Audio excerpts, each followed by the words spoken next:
Hi, everybody. Welcome to the Pop Culture SquadCast Live. This is our first installment of Women's History Month, Women in Comics. We're going to have one each week, and we're going to have a bunch of great female creators who are going to talk about their history and talk about their experiences and the industry in general. We're going to get started really quick because nobody really wants to listen to me. If anybody was trying to get in on Facebook, there was, I think, a little bit of an issue. I have re-added it, so hopefully everybody should be able to see that. I don't know why it just wanted to upset me for some reason. But we're going to get started, and I'm going to bring in the ladies who are with us tonight. The first is June Brigman, so hang on one second.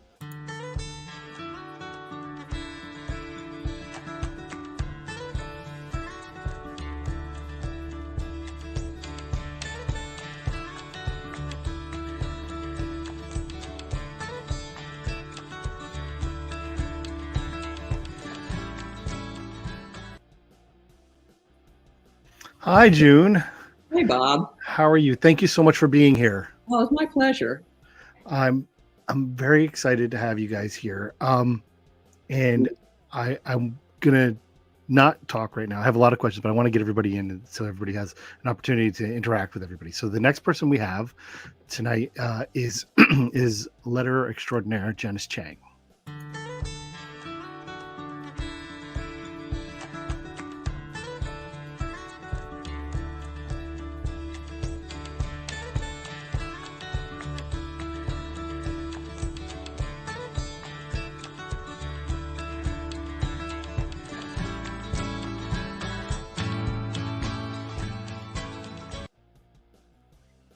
Hi, Janice. Welcome back.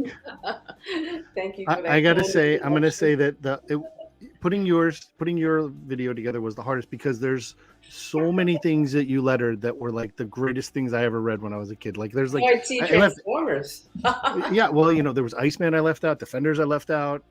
So, all right, and our last but certainly not least guest we're going to have tonight is Jan Duursema.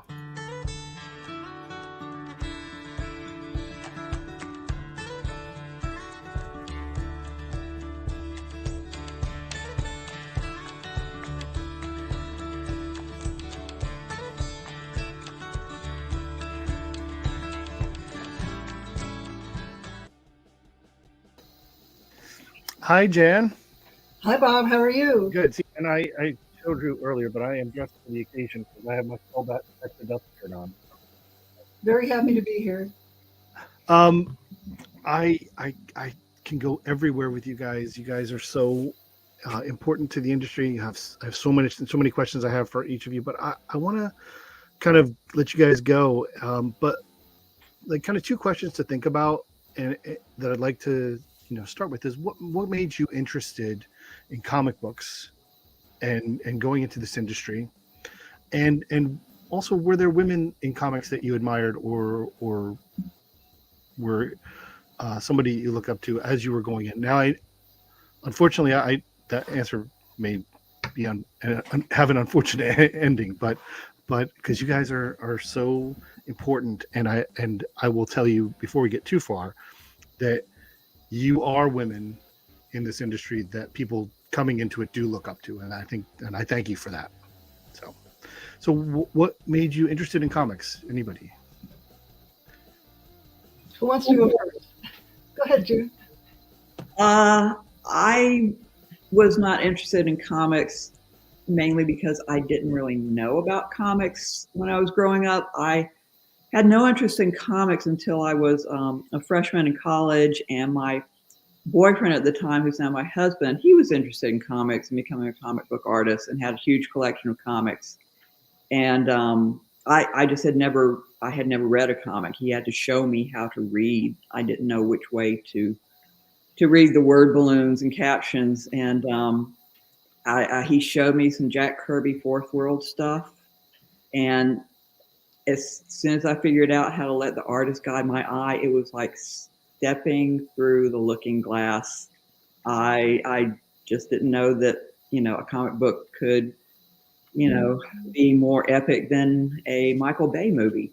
Of course, there wasn't any Michael Bay at the time, but and then he took me to a comic book convention, the Atlanta Fantasy Fair, and it was full of all these amazing comic book artists, and one of them was Gil Kane, and I spent most of the day sitting there just watching Gil Kane draw, and I thought I was majoring in art in college, and I just knew I wanted to be a working artist, not a fine artist, not that they work, but something that I was more likely to get paid to do.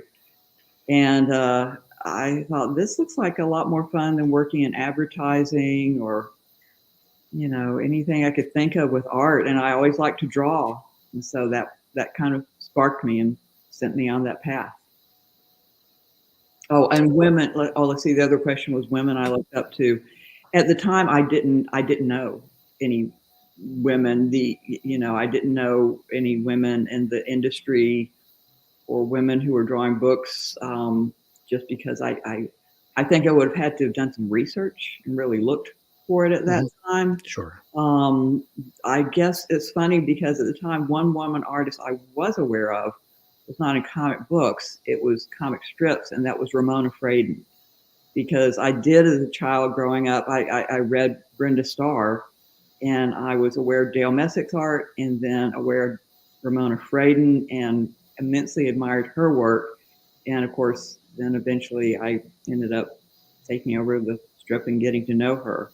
But when I look back, she was probably the one woman that I knew of at the time that I really admired what she did. That's a good one. It is. It is really good. I like the circle of around. Well, okay. If you're going to answer this question, Janice, I have a question for you. How old were you when you started doing this? 19. Exactly. You are. Because you told me it was like early 70s. Yeah. It was like early 70s, and I'm like, I'm doing the math. I'm like, you weren't even 20. No. Well, I graduated high school and started college when I was 16. So I was like out and about, and I grew up in Queens and went to school in Manhattan. Plus, I had an older sister, Faye Chiang, who was an activist and community organizer, as well as she started the campus in Hunter College, organizing against the Vietnam War and organizing for Third World Studies. So, it's like I have a second sister, Jean, also. So it's like ducks in the row. Whatever information came into the house or activism, we participated. So I think that's how I got involved in comics indirectly. I met Larry when I was like, I think 13 or something. Larry Hama. Mm-hmm. So, I stumbled into lettering comics, but my art background is fine arts. So I've done everything, like sculpting with stone, casting, you name it, I could do it, and handcrafts. So when they showed me how, Ralph Reese and Larry Hama showed me how to letter, it's like, yeah, it's in my wheelhouse. I could do Chinese calligraphy. I could, I've always made posters when I was a kid. So yeah, so it was an accident. And I stayed on because what I love is the teamwork, the collaboration, and due to the nature of my work, I get to team up with a lot of people. So basically, if I was locked out of the company, I've worked out with everyone in the industry, unless I was locked out of like IDW, Dark Horse, when they had their lettering departments. But as a freelancer, I pretty much went wherever they needed someone. So, okay, Jan, you go. Okay. Comic books. I read comic books growing up because we used to go. My dad would take my mom grocery shopping, and there was a comic book store right there. Well, it was a newsstand, and we got to pick out 2 comic books each a week. So it kept us quiet in the back seat, and we just sat there and read comics by the light of the little lights they used to have in the back of the car, And then I kind of stopped reading those in high school, I guess, and went to college. I knew I wanted to do art. I went to college and spent 4 years in getting a fine art degree. And then I was looking for something else to do, and it was drawn from comic books. And I was looked at them and tried to emulate the artists and all. And I happened to talk to a comic book shop owner about artwork and everything. I wanted to be a painter, I wanted to do covers like Frank Frazetta, Mhm. And he's like, well, have you ever heard about the Kubert School? And I was like, I know Joe Kubert's work because I'd read the Sergeant Rock stuff growing up. And so I went to the school, and the rest is sort of history, I guess, Yeah. It is. Well, let's take that. So you came out of the Kubert School and you started working for DC pretty soon after that. Is that right? I want to like say 1981. 81 was your first published stuff with DC, but like 80, but then your big huge break was Arion, as far as I'm concerned. I don't know I think if that you was felt that way. 81 also. I think you started. I don't think it was published to like 82 or 82. Was it? Like, But again, so I find that there's not enough love for that character, and I think he's been treated very poorly by the company. But like that type of character, which was not a superhero character that DC put out at that time, what was your inspiration for the design of Arion and the world that he lived in? I've always had an interest in history and historical costume and historical settings. So I kind of pulled a little bit from here and a little bit from there, everything that I liked, and then just put it all together in a pot and stirred, That's awesome. And what was the reaction like internally to your designs? Because they're not for Arion. Oh, reaction for who? Fans like, or? No, from the editorial in terms of where you were going with it versus, Boy, it's been a long time. I don't remember. And that's okay. I think they liked it. I guess they kept me on a few years. I loved it. And kind of, please, I do not mean to challenge memories, but June, I had a similar question for you in terms of, I've kind of heard Louise talk about how you guys did Power Pack, but in your words, like how did Power Pack come about for you? It was just kind of, I don't know, serendipity. I was in the right place at the right time with the right skill. It was some really, really good luck. I was trying to break into the business. I had done some work for Bill Black's Americomics in Florida, so I had something printed at hand. I'd gotten a job with the DC New Talent book. Right. I had that book. And then I came to New York, and a friend of mine, Steve Ringenberg, worked at Marvel. We had become friends because he had written the New Talent story I'd drawn. And he said, I can get you in the door. And you could do that then. It wasn't like, breaking into the Pentagon or something. You get somebody there, you go to the reception and sign your name, and you could go around to all the editors' doors and knock on them and show your portfolio. And one of the people was Louise Simonson. She was an editor at the time. And I showed her my portfolio, and she was like, well, I don't have anything for you at the moment, but I have this book in mind that I want to do, and can you draw children? And I said, yeah, I could kind of draw children. I had drawn children. I spent a summer at Six Flags Over Georgia doing these little portraits. It wasn't caricatures. It was supposed to be straight profile portraits, and everybody wanted their kids done. And I'm sure most of them were pretty bad, but I learned a lot. I learned a lot about drawing children. I've heard that. I've heard that people doing caricature and stuff like that at a place is a great learning experience. Yeah, it was. I did that summer. I did like over 600. So I said, yeah, I could draw children, and I went back to Steve's place where I was staying and did some drawings and brought them back in the next day, and she liked them, and we just kind of went from there. But it was really fortunate because, this was the age of the superhero. And I really wasn't very good at drawing superheroes. There were a lot of guys working then who were really good at drawing superheroes, but not so good at drawing children.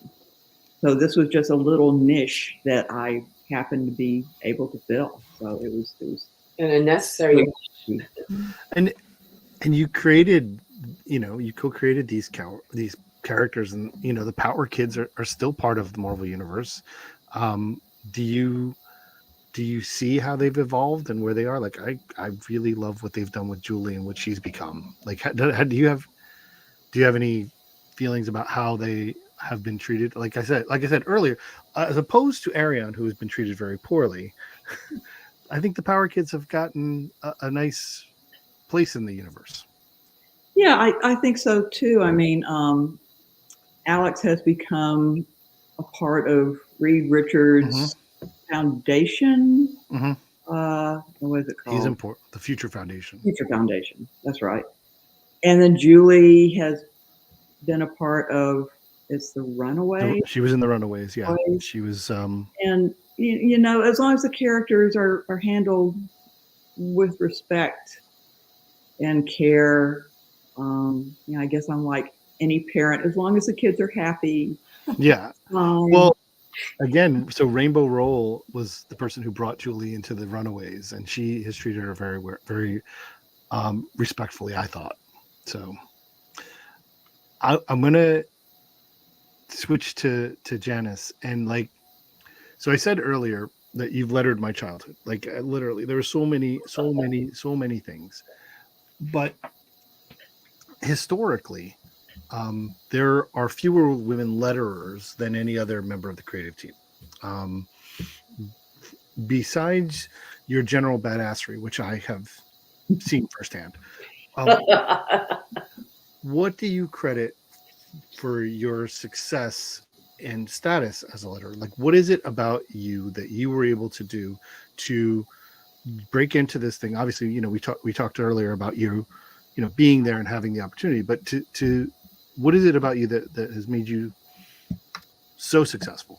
And you are so successful. I think it's something that June and Jan do. We understand deadlines. And we know how to commit to a workload where we won't endanger other members on the team. One of my friends at Marvel said, "Oh, I never got any pages back from you." I said, "Well, I never took too much because I know how I pace myself and how it can work." I guess what attributes to my success, I guess stubbornness.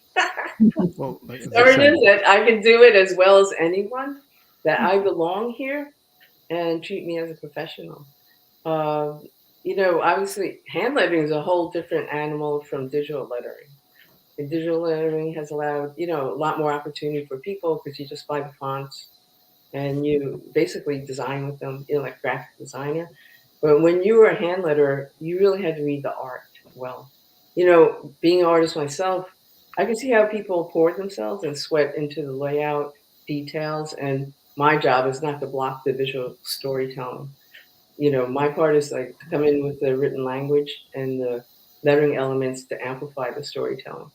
So I feel that skill has been lost with digital lettering because things are helter-skelter. Sometimes, it's like you look at something, oh my God, somebody slit their vein and poured blood in this piece of work. So I need to respect it that way. So I guess the other element is trust. It goes with the deadline. And if you work well with other people, because, my view is like when I accept a deadline, I come in early if possible. So that really, during the pandemic, that really threw me off. I would show up at medical appointments like a week early or 2 days. My dentist said, "Janice, you're not supposed to hear it until tomorrow." But thankfully, we have time to take care of you. It's like, okay. Another time I went to my primary physician. It's like, uh-oh, the door's locked. So, being early on deadlines will trip me sometimes in real life. But so far, professionally, not. But, I was really fortunate to have really great mentors, Larry, Ralph Reese, and I started Neil Adams Continuity Studio. And I didn't know, because I was not a comic person, I was not awed by the people sitting there. It was Sergio Argonis and, Jack Abel and a bunch of like really well-known artists there. So I was at San Diego Comic-Con like 3 years ago. So a mutual friend introduced me to Sergio. So he grabbed my forearm and said, "Are you the little girl from New Adams Studio?" Yes, I am. So it's really nice because our community, is very small. In terms of people knowing each other directly or indirectly. You interface somehow, and because I'm on a lot of series with different people. So I think the other thing is it was perseverance. Don't be a jerk. I mean, I don't know what. Well, I mean that's great. I appreciate that. I kind of want to talk to June and Jan, and I don't know if we've mentioned it, but you're both educators at this point. You not that you're not continuing to work, but you teach and have taught, and as teachers, you have an opportunity to mentor and shape the women of tomorrow. What is that experience like? Is there something that you do or have about the way you teach to inspire people? What is it that gets you about teaching younger people or older people? Jan, you want to? Oh, sure. I, I basically treat all my students the same. But I do try to give each student the opportunity to draw what they want to draw. I have the luck of teaching like a layout and design class, and I find that I use it as a storytelling class because you can't have enough storytelling. And I always tell them to develop their own characters and to develop their own stories, and try to get them to explore their own. I don't know what they like. If they like anime or manga, or if they like superheroes, or if they don't like superheroes, if they like more fantasy or science fiction or kids books or whatever. I always try to bring that opportunity to them. I think that's answering the question. Sure. Okay. How about you, June? I'm just really pleased at how many of my young students are young women. That's changed over the years. I started teaching at the Kubert School in 2005, and then I taught at Savannah College of Art and Design in Atlanta for 9 years, from about, I guess, 2009 to 2018. Took a couple of years off from teaching, and now I teach at Kennesaw State University here in Georgia. And during that time, I've seen my classes go from mostly young men to actually mostly young women. That's awesome. And it is awesome. It is. And I credit a lot of that to the popularity of anime and manga. And I agree with Jan in that, I like to just encourage my students to try a little bit of everything. What's funny is a lot of times when I give them, there's one class where I give them a Spider-Man job. And, oh, I can't believe you're making me draw Spider-Man. That's so different. The guys are usually down, the girls are always like, ugh, superheroes. I'm like, try it. You don't have to do it the rest of your life. Like an all-you-can-eat buffet when you're at school. We try a little of this, a little of that. Find something you like, have some more. You're just doing it to be mean, so they have to draw the lens. I'm just torturing them. But then then they kind of get into it. And they're like, oh, I've never drawn anything like this before. This is hard, but it's, most of them kind of like it. Mm-hmm. But it's encouraging to me to see so many young women that are interested in comics. I just, like when I was their age, I did not know any young women. I didn't know any other women that were interested in comics. So I think that's great. There's a young woman who does comics as well. So, I think what also made the difference in terms of women being involved in our industry is what June said about anime and manga. Because people when I went to conventions, well, there weren't too many women. There were booth babes, and there were, women who with their guys who like comics. But then, when anime and manga became popular, with more translations, you saw people cosplaying. And then the internet happened where you could create your own webcomic.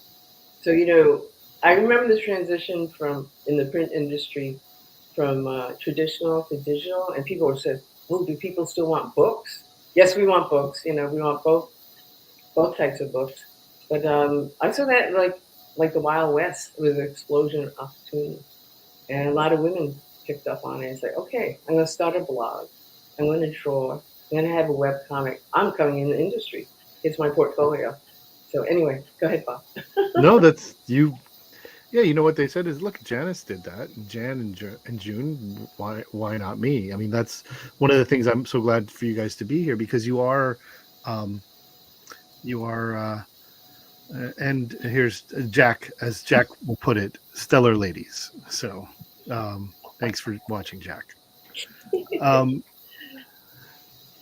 I want to take a minute, and I hope you don't mind, but I want to take a minute and talk about women in comics history. And there's a woman who's no longer with us, and I just want to take every minute to everyone to remember and how important Kim Yale was to comics. And today is the 26th anniversary of her passing. So I just want to take a minute for everybody to remember Kim.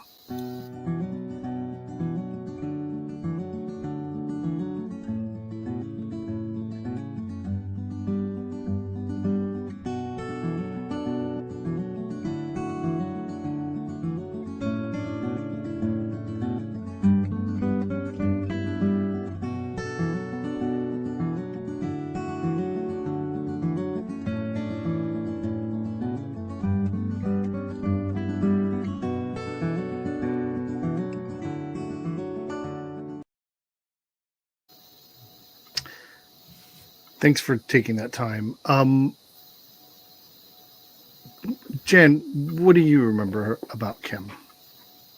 I'm sorry to put you on the spot, but I was just thinking of a funny story. John and Kim would come over to and stay with us when they were living in Connecticut, and they would come down and stay at our place. And my daughter was young at the time, just like, I don't know, 3-4 years old, and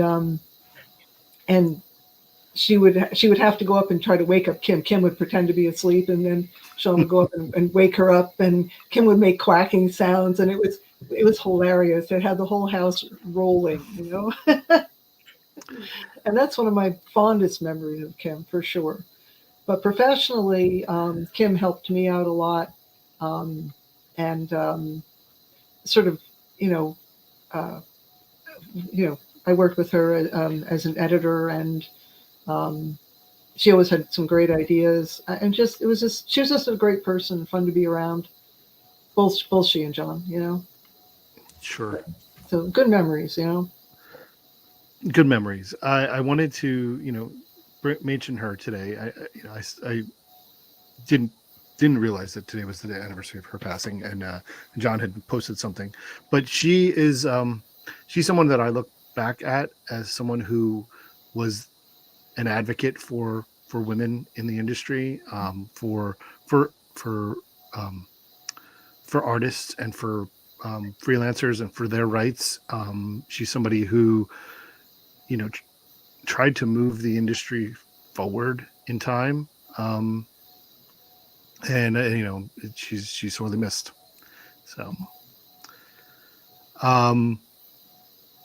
so talking about the industry and comics in general,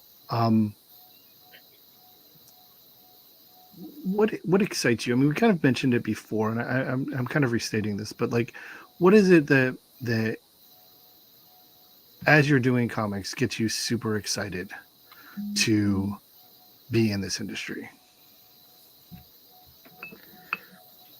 I don't know. For me, it's the fact that I'm sitting in my studio with a cat in my lap, drawing. Getting paid for it? This is what I get paid to do. That's awesome. But also, I think Janice mentioned this. It's that team factor the collaboration that I mean, maybe if you work in like an animation studio, you have an experience like that. But I've gotten to work with some really great people, editors, writers, inkers, colorists, that,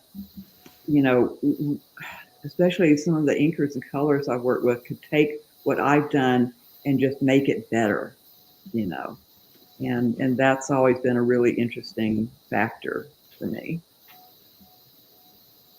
How about you, Jan? What keeps me interested? The next drawing, I guess. I mean, I love to draw. Even when I'm not drawing, I'm thinking about drawing. I'm thinking about the next story, the next thing I want to do. It's exciting. Even after 40 some odd years, it's still exciting to try to make that image, make it better, make it say something to the reader, involve the reader, and get them excited. That's awesome. And Janice, I mean, you stepped away from comics at some point, right? And then you came back. What brought you back, and what keeps you still here? Well, the reason I left was I wanted to pursue. I got in a tail end of anti-war movement against war in Vietnam because of the history of racism in this country. And being a hybrid American, an Asian American, I had to find out what that meant for me. So that journey took me through labor and community organizing in Chinatown, Lower East Side. I worked in 2 auto plants on the assembly line. Because, up to that time, I was just like a student. I was like a hot house flower. So it's like, well, let's see what the real world is like. So I discovered that everyday people had power, had knowledge, had wisdom.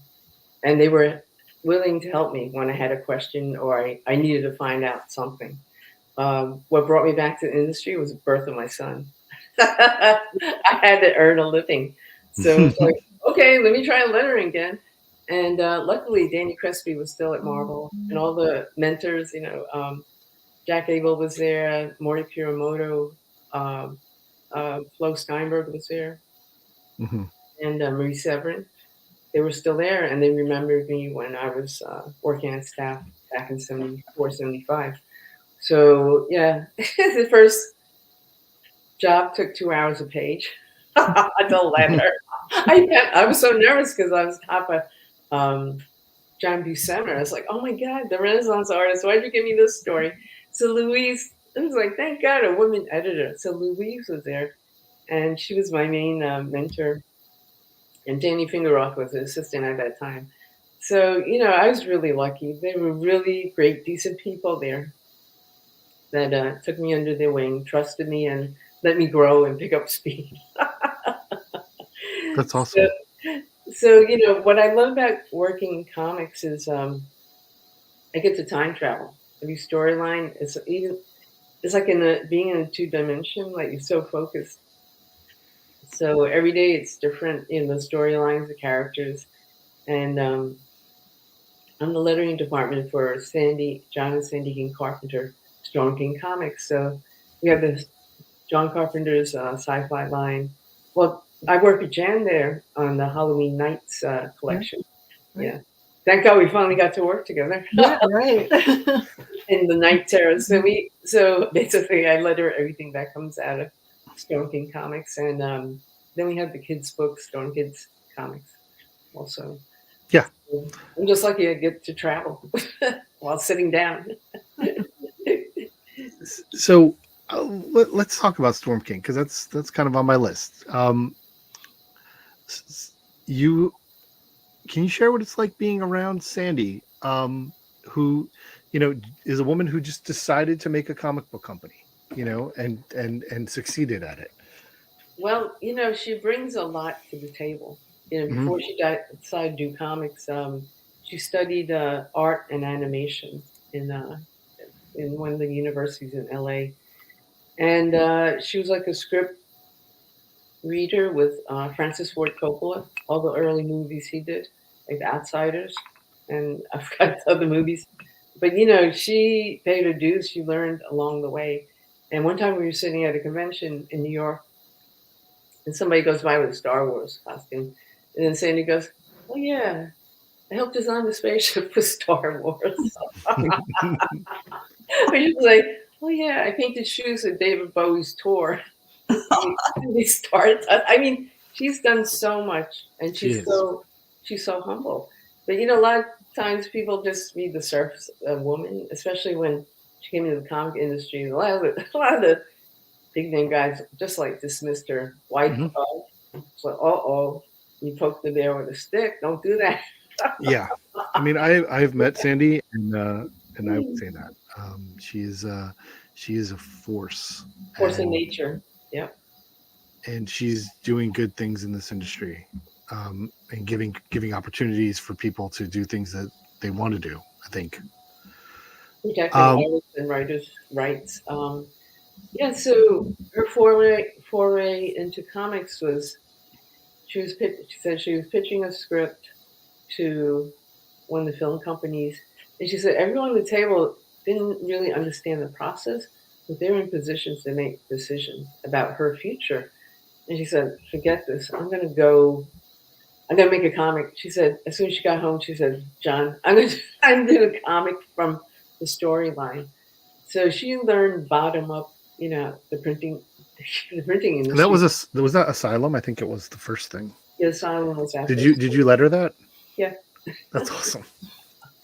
Well, she the way she told me the story was that the people were like upset about her vision, and they're like, it's not a comic book, and she's like, you know what, it is, and that's how Storm King Comics happened.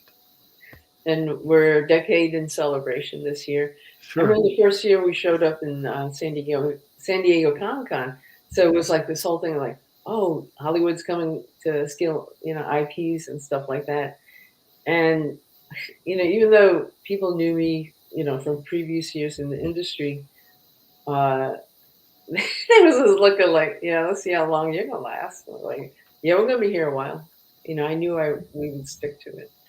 So, we have such like great creators such as Jan and your whole family, basically. I'm getting to. Now we're all involved now, right? Exactly. Getting Duchan's graphic novel series, Blood of the Taken. That's Right, like yeah, that. Sean's been Yeah. in there. Yeah, she said the files really well for me, I have no guesswork there. And I appreciate it really. So yeah, I was just fortunate because what happened was when Marvel created their own lettering department, I was locked out. They locked out all the freelancers like DC, IDW, Dark Horse, whatever comic company I approached in their own conventions. Like, sorry, we got our own people. It's like, oh, okay. So it was a real fight from a good 10 years. And then I met Sandy, and I said, if I had to go through all that to meet someone like you, it was worth it. It's like. That's awesome. I want to. We have a comment. Let's see. So this is Emily Swan. Emily is fantastic. You can find her at a swan named Emily in a bunch of places. Honestly, hearing about sticking with a little bit out of spite and a little bit out of reserve to be here is so encouraging. That's great. Emily will be at Ithacon, I'm pretty sure. So you'll see her there and at other cons. So I want to kind of switch to June a little bit, and recently I think it's been longer than I care to remember, unfortunately. But Captain Ginger, can we talk about that for a minute? Oh, sure. Because I mean, I was so excited that you were drawing it, and I love the series. So can you tell me about how that came to be about with Stuart Moore? Captain Ginger, for those who don't know, is an Ahoy book. There's been two volumes of it. It was one of the original launch books with Ahoy Comics, which we are huge fans of. But how did that come about? Stuart and Stuart's been in the business, forever too. But the first time we worked together was for a company called Tishkeel that was based out of Kuwait. And we had done a story where some characters went to a cat rescue. And so I had to draw a bunch of cats. And then, I don't know, a few years later, Stuart had this idea for Captain Ginger, and he's like, who can draw cats? Oh, I know. June can draw cats. June has lots of cats. I'll get June to draw it. And he did. And I'm just so glad because I love the book, and Stuart's such a great writer to work with. It's one of those books where I think there's more to it than meets the eye. Sure. It's just like cats and bubble helmets in space. So there is that. There's just a depth to the characters and his writing that I think would surprise a lot of readers. And Ahoy came along at such a good time because Stuart had been shopping it around, and we'd had nibbles but no bites, and we were thinking about kickstarting it. And then Ahoy happened. Mm-hmm. And he presented it to them, and they said, yeah, let's do it. And funny you should bring that up because we're just finishing another 48 pager. Awesome. That is fantastic. That is great news. There were a lot of loose ends. Yes. Need to be wrapped up. And we wrap up almost all of them. Nice. Excellent. 48 pages. I wish I could tell you when it's coming out. I'm hoping later this year. I believe this year is like the 5th anniversary of Ahoy. Yeah, that's what I was saying. It's been 5 years. So actually, I think they're going to publish it instead of 48-page graphic novel. I think they're going to divide it into 2 issues, which means I get to do 2 covers. So yay. Even better. Even better. Yeah, I think so too. But it's a great story. It has some surprises that no spoilers, but I hope you'll all read it because it's worth a read. Well, breaking news on the Pop Culture SquadCast. Thank you very much for that. I want to switch to Jan a second here.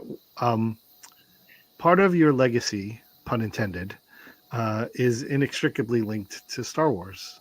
And what is your experience with the fan base today, or how it has changed over time? I mean, when I talk to people and I mention Jan Duursema, they're like, "Oh, Star Wars! Oh, Star Wars!" That's what people think about. And how does you feel about that? And what is it like being connected to Star Wars that way? I feel great about it, really. I feel like I was in drawing Star Wars at the best time I could possibly have done it, because when I came along around 1999 or so, when when episode 1 came out around 98, 99? Yeah. Okay. Yeah. And I saw that and I thought, oh, I want to draw Star Wars books, because I had kind of taken a hiatus from comics. I didn't know really what I wanted to do at that point, as far as books and everything. There weren't just any offers coming in. And I thought, wow, I really want to do some Star Wars. I've always liked Star Wars. Saw the first movie 30 times the first summer it came out, so you could say I was a fan there. But now I lost my train. Yeah. So anyway, there was kind of nobody really wanted to do much with it at that point. I mean, the one movie had come out, but there wasn't a lot going on because they had to wait for the second movie to do anything with it. And you had to be careful about what you published with it and what you didn't publish with it.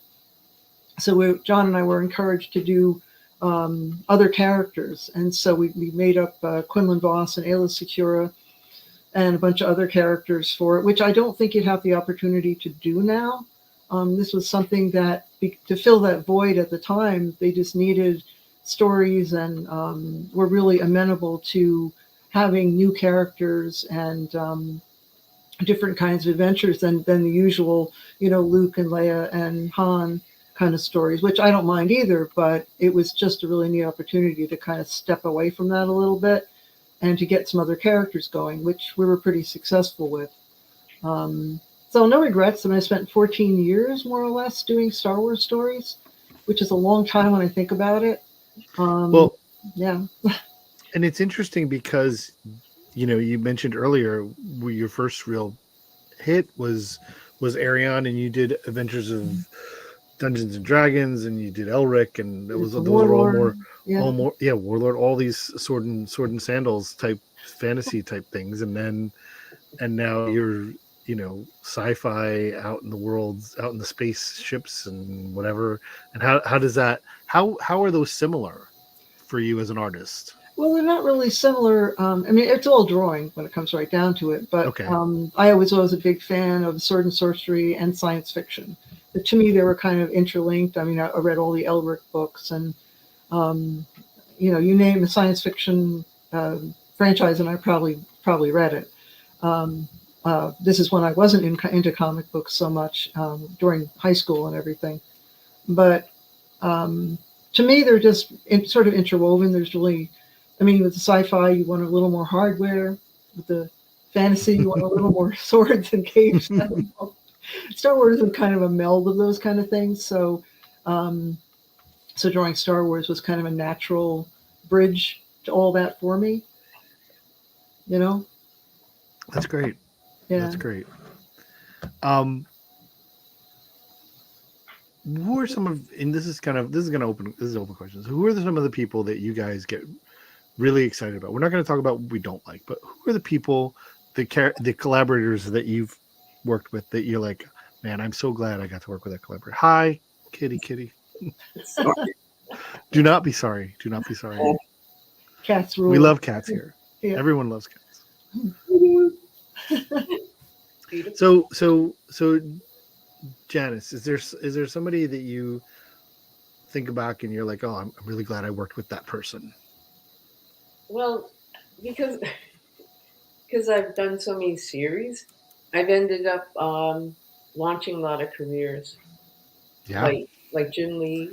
Right. That is his first professional job. I have that book. Now Chief Creative Officer at DC Comics. I met up with Ed Piskor at New York Comic Con. He said, I learned to read from your ghostwriter books. That's and awesome. And because it's like the way we work, I have to dispel the myth that we all sit at home with large heads thinking we're famous, but we're all afraid of deadlines. It's like you gotta get the deadline done. So it wasn't till comics, went into CGI also that all of a sudden it's like, wow, you guys are the bomb. But we're all busy working home. So what did it for me was starting going to conventions because my view was like, I better stay home, do my work. My editor doesn't want to see me having fun while there's a deadline, a book to go out. So basically, I went to conventions to see if I had a career left. After the lettering departments were established for different companies. And, I went to San Diego in 2009. It was a hello, goodbye tour. It was like, let me see who's left there and who else I can meet. So obviously, I was able to navigate. And then Sandy was a big part of my renaissance. So it's hard to pick what specific person, because the thing I know, because I would letter the credit line, and if I like your story or your art, I know I'm gonna like you as a person. There's no that's the other person doing the job. And how I discovered it was I would go to Artist Alley and I would look at the banners and remember names. I would go, oh yeah, I did something with so and so. Sometimes I'm mistaken someone, but we have worked together. Sure. So I mean, I know you work with Sandy, but you're doing work with DC. How does that work? You know. Well, what's great about the Monkey Prince project was our editor Jessica Chen had gotten hold of a copy of an anthology created by Asian American comic artists and writers called Secret Identities, and it was put together by Jeff Yang, the journalist. Perry Shen, the actor, was in the group. Jerry Ma, an artist and graphic designer, and Keith Chow, editor. So she was inspired by that collection. And they did a follow-up one called Shattered. By that time, I met up with them, so I lettered the whole anthology for them. That's awesome. So that was sort of like the genesis of getting Asian American creators onto the team for Monkey Prince. So Jean Luen Yang is the writer, and then Bernard Chang is the main artist. So I've worked with Jean before with Superman Smashes the Clan. Right. Before that, with Sonny Liu on The Shadow Hero. So, when I came in the industry, I guess what was interesting in the bullpen or in the advertising industry at that time, after the internment of the Japanese Americans, the seizure of the property, a lot of people just headed east. There was no future in California. So I've met a lot of the older artists from that generation. And we had Mori Kuramoto was from that time also. But anyway, so it was sort of like a vision quest to have us represented and seen. And you also did Poison Ivy that Amy wrote. Yeah, with Amy Chu. Yeah. Did she ask for you particularly? Is No, that I how it worked? chased it. You chased it. Good. This is how I find work. That's fine. I have no inside line to any companies. Nobody tells Sure. me anything. So I read the comic news and the like Facebook, and people say what they're working on. So I saw that Amy was going to do Poison Ivy. So I was going to San Diego that year.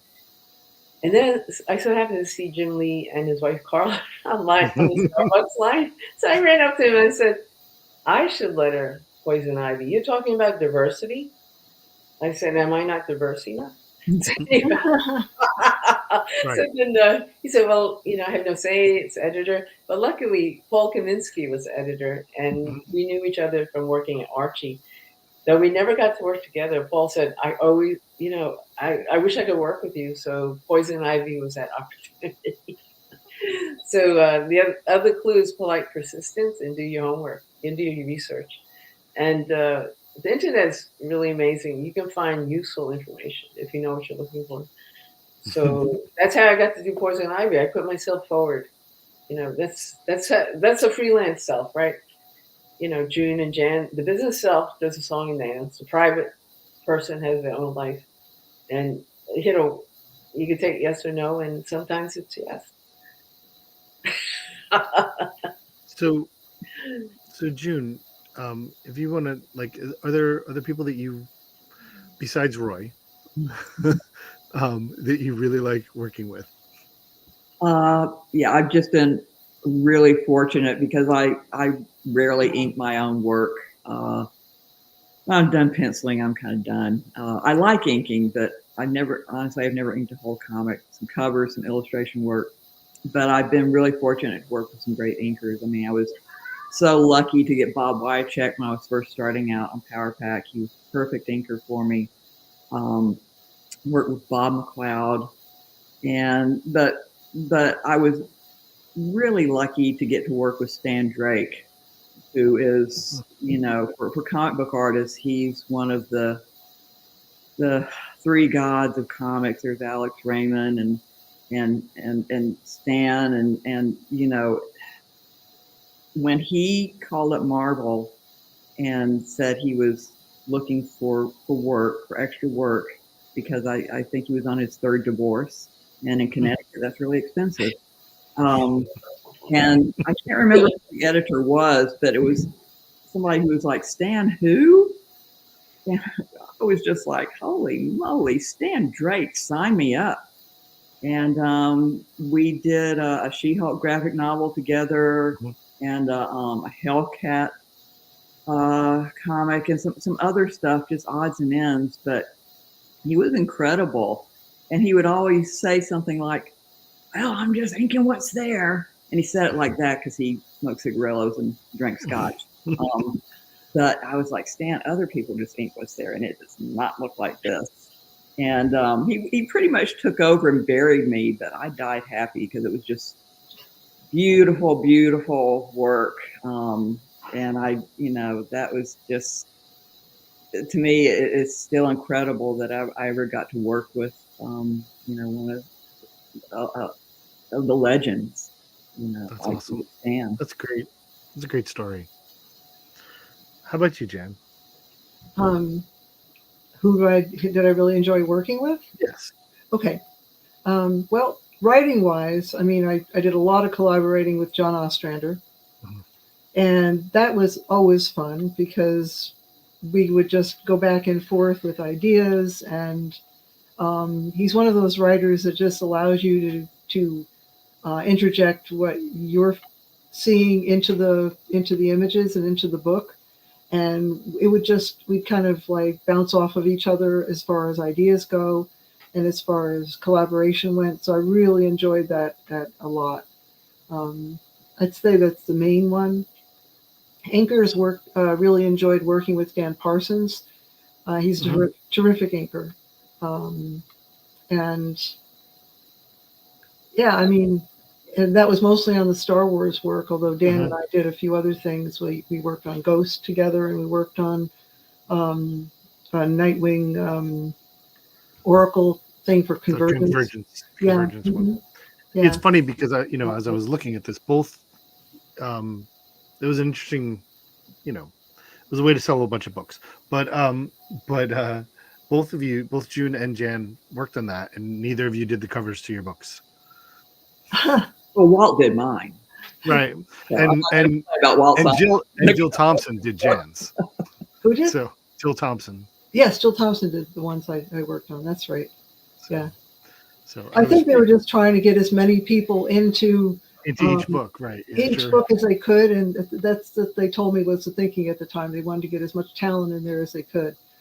So they were fun books to do. This is a 2-issue thing, but it was a lot of fun.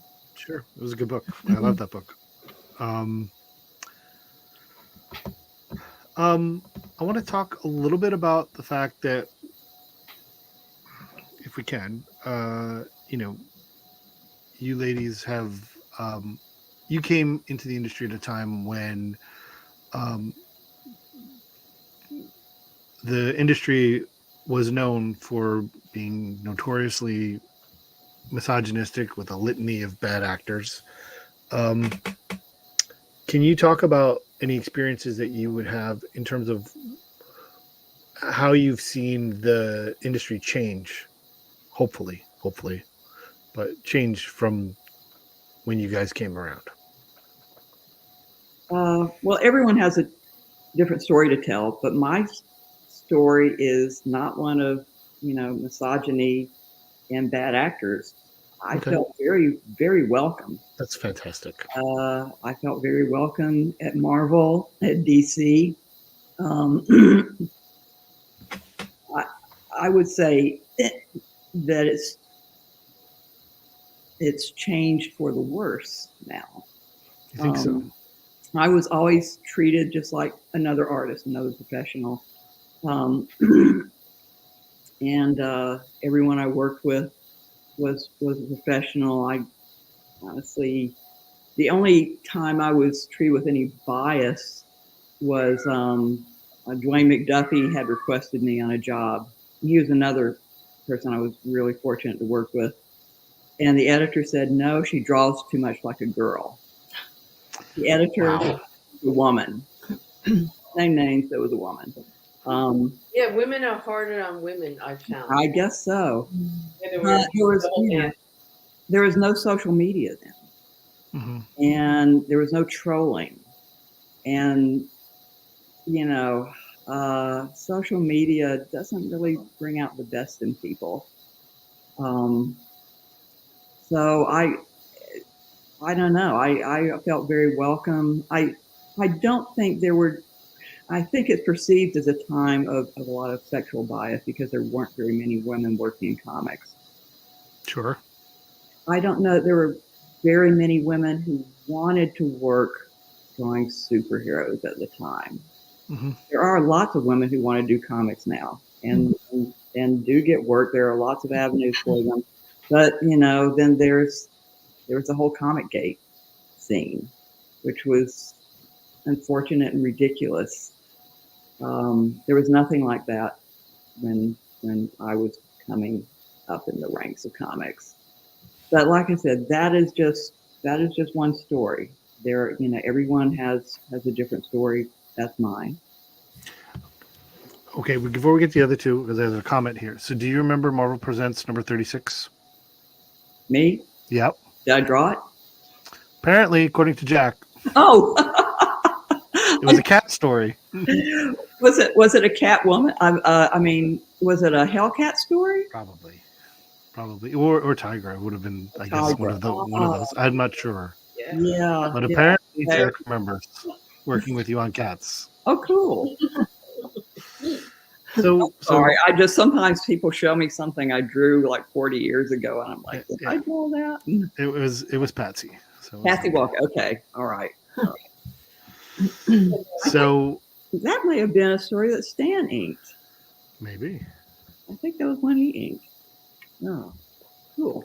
So Jan and Janice, do you have what's your opinion? Do you I can concur with June?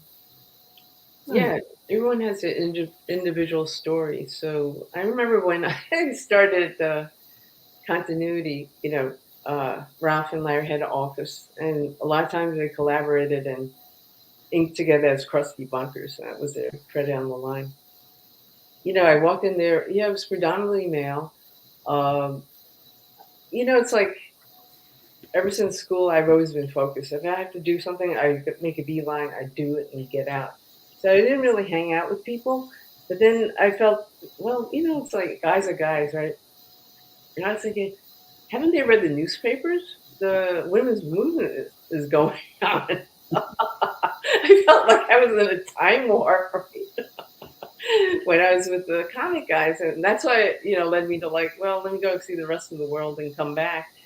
So, the lessons I learned out in the real world helped me navigate when I came back in 1980.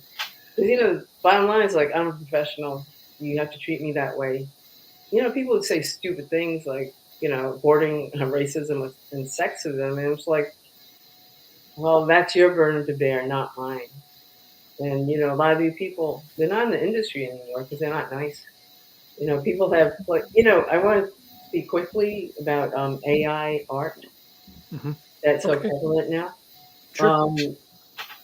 I sort of had that experience with digital lettering when it went from hand to digital.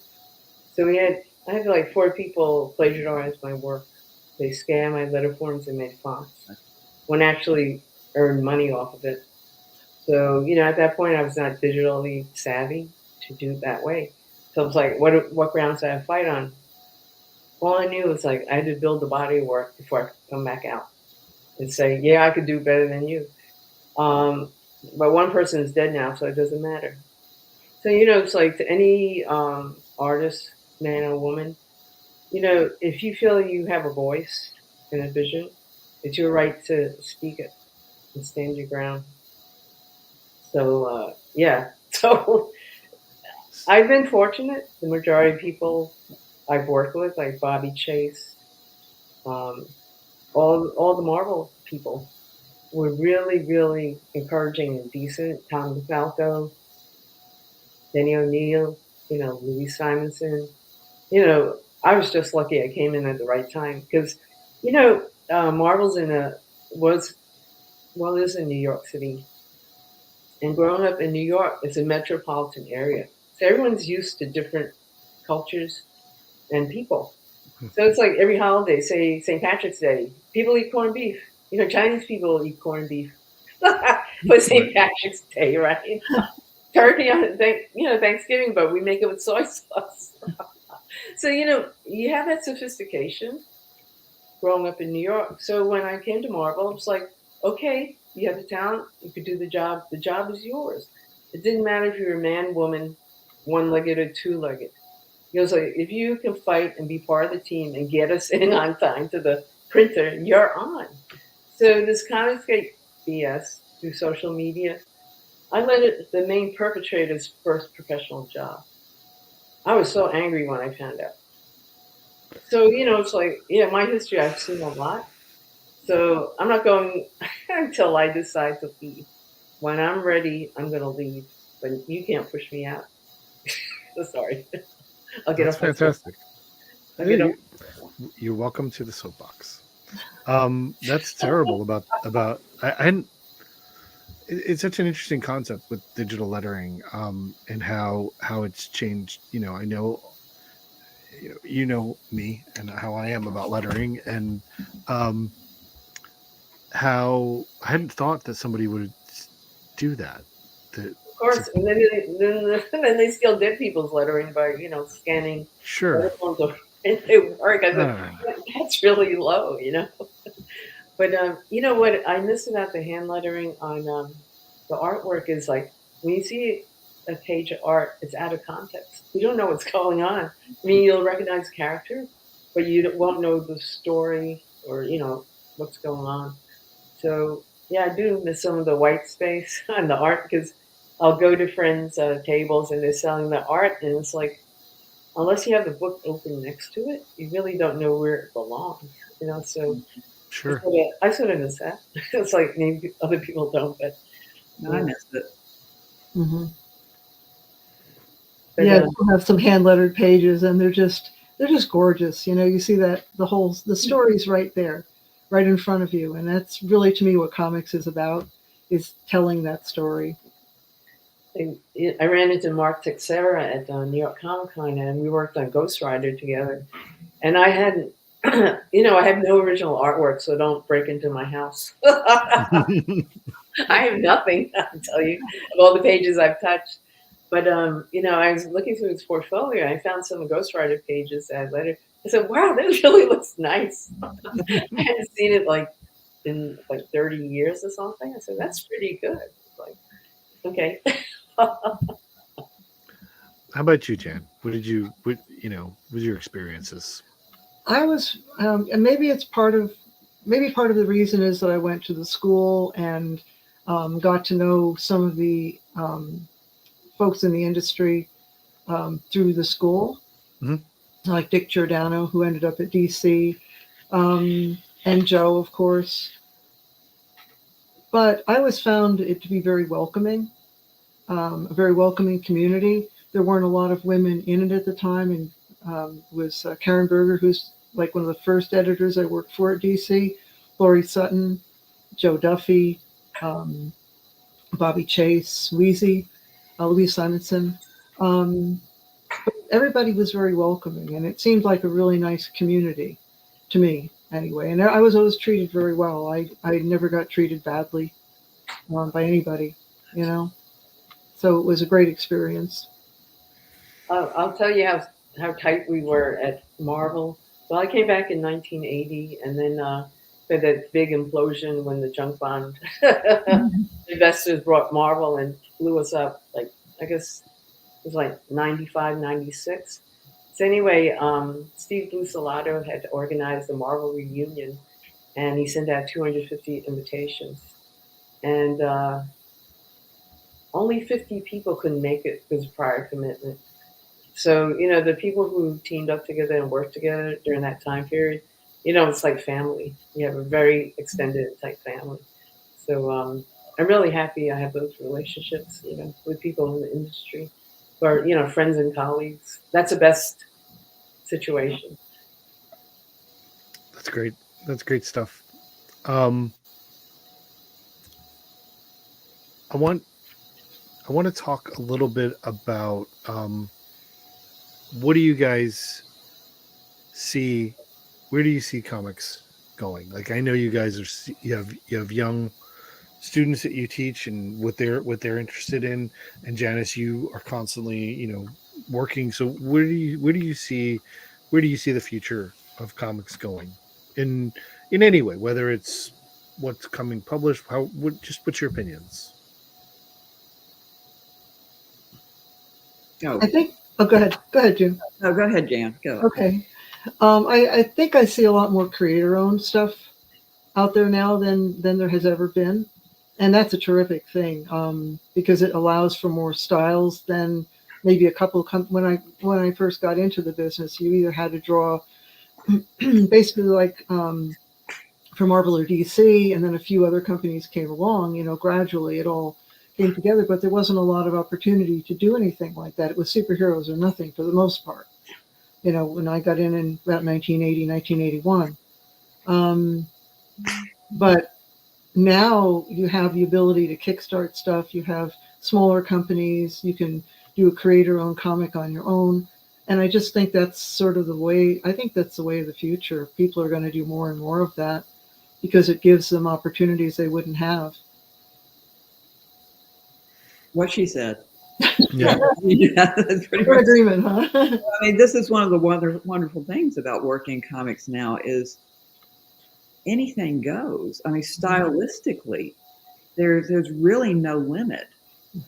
It's a great time for young artists to explore, and it's all the formats may be different. It might be print, it might be webtoons, it might be motion comics, but it's it, one bit of continuity is it's all storytelling. It's still storytelling.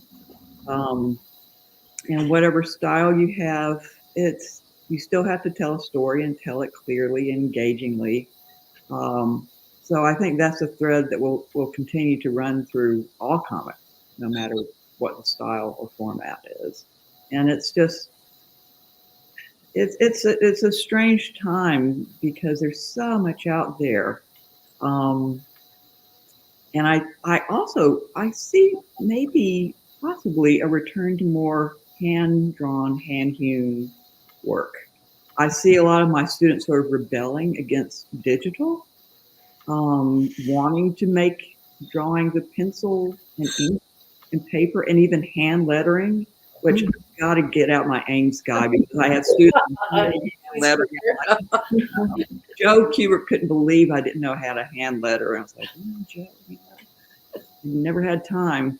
But I see a lot of interest in that, which is kind of neat. Well, being a letterer, I see more in terms of content. But I remember when I came in the industry, when you told people that you worked in comics, it was like dark arts. It's like, wouldn't you rather do legitimate art, like fine arts? But what excites me now is the possibility of stories. And in terms of like different ages, the really quality books, young readers to, all age readers. So I've been really fortunate to actually I have to speak about a graphic novel I lettered called Tokyo Rose 0 Hour.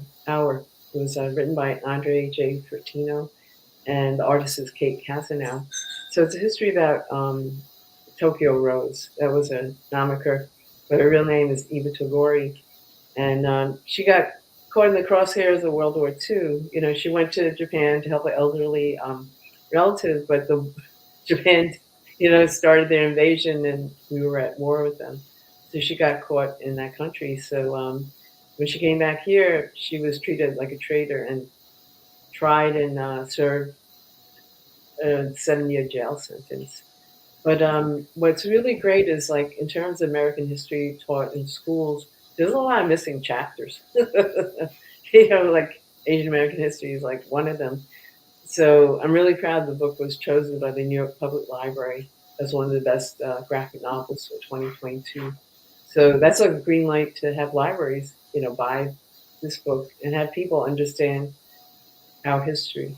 And, I think that's really missing right now with a lot of young people and older people, remembering where we came from and where we're going, instead of this morass that we see through social media and our government. But anyway, I mean, it's a good point. It's a really good point. Books like March, and I mean Mouse also, but like things that when I was a kid there weren't, good historical, or important, use of the medium to tell stories. There were stories that were being told, and I understood them. I mean, a lot of them were just, let's fight this guy, let's fight that guy. But like there were really good stories, like in things like Power Pack, about family and about, relying on each other and things like that. But the medium has been taken advantage of in good ways to tell stories and tell different stories, and I think that's something that's moved it forward. And well, there's plenty of time for superhero stories, but there's also plenty of time and now space for other stories, and I think that's something that more inclusive.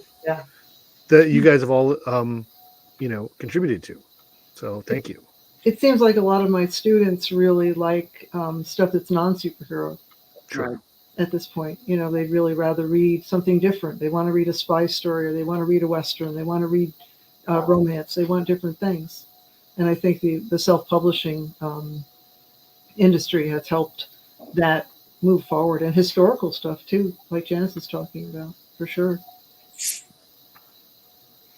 Yep. Well, I think that's great. Is there anything you guys want to make sure we touch on that we haven't tonight? And I thank you so much for all of this.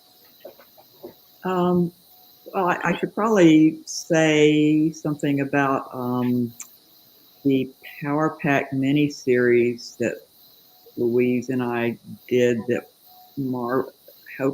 it's okay, Marvel. But Marvel will be announcing it this fall.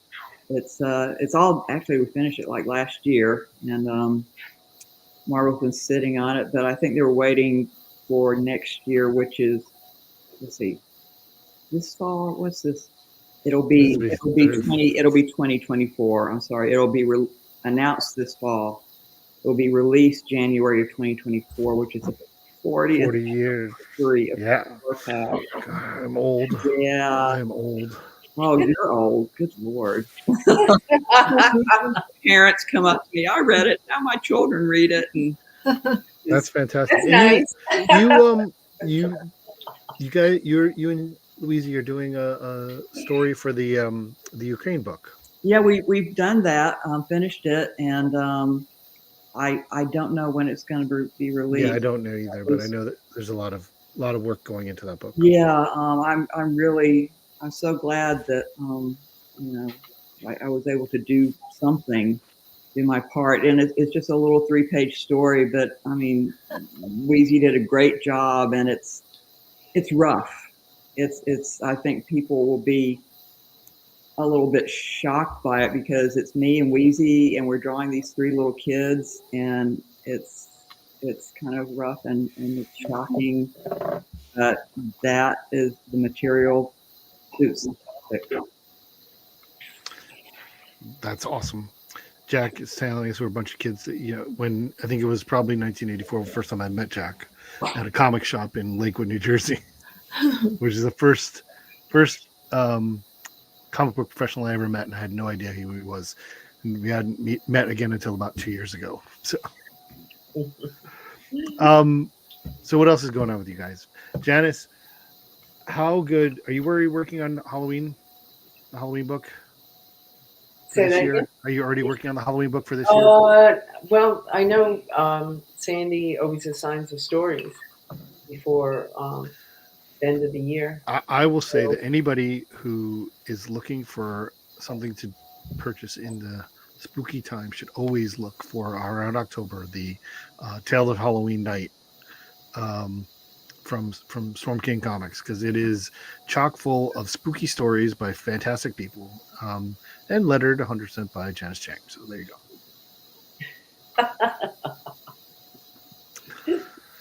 How about you, Jen? Is there anything we missed that we want to talk about? I'm actually working for Storm King right now. Yes, that's awesome. Yeah, but I can't talk about the project yet. And that's even better.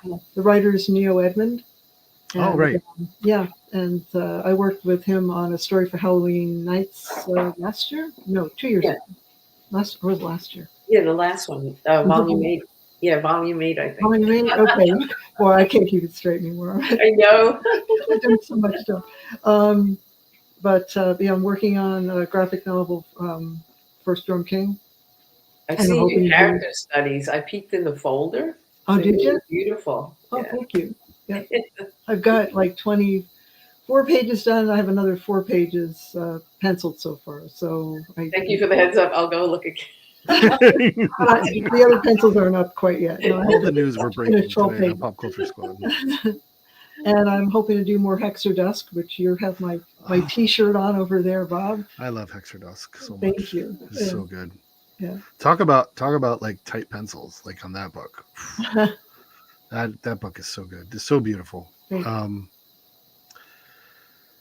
Thank you, ladies, so much for sharing your experiences and your your knowledge, and for being here for everyone. And I hope we can do this again at some time, and I look forward to seeing you along the road. Any cons anybody would want to let people know to see you at? I know, June, you're going to be at Heroes. I'll be at Heroes Con in June, and then Labor Day weekend. Oh, there's Emma. Just having cats. So. Is it Emma? What are you gonna do? And then I'll be at Dragon Con, and for now that's all I have. So I'll be at San Diego Comic Con and New York Comic Con. Those are only 2 conventions I do. Because I will come see you at New York. What? That's my time to come see you at New York. So yeah. I'll be at. Oh, sorry. Go ahead. No. Okay, I'll be at Garden State Comic Fest, Garden State Comic Con in, I think it's end of June this year. I think it's end of June. Yep. I think so. Yeah, I'll be there, and I'll be in Baltimore and probably New York. That sounds great. I will see all of you along the road somewhere at some point. And I thank you so much. Thank you so much for having us, Bob. Thank you. And before I'm gonna drop you guys out but before I do that, one thing, I'm sorry. I do want to let everybody know that like as I said earlier, this is our first of the others, and next week on Tuesday night we're going to be live with Heather Antos, Shelley Bond, and Diana Schutz, and on Tuesday 2 weeks from now we're going to do a Shade the Changing Girl reunion with Cecil Castellucci, Becky Clunan, Kelly Fitzpatrick, and Marley Zarconi. And there is one more podcast that is on the books, but I'm not going to give that information until next week, and it is good, and I'm very excited for it. But thank you so much for kicking this off. We're getting a lot of people having a good time and enjoying it. So thank you for the opportunity. Thank you. Great to see everyone. Great to see you all too. Take care.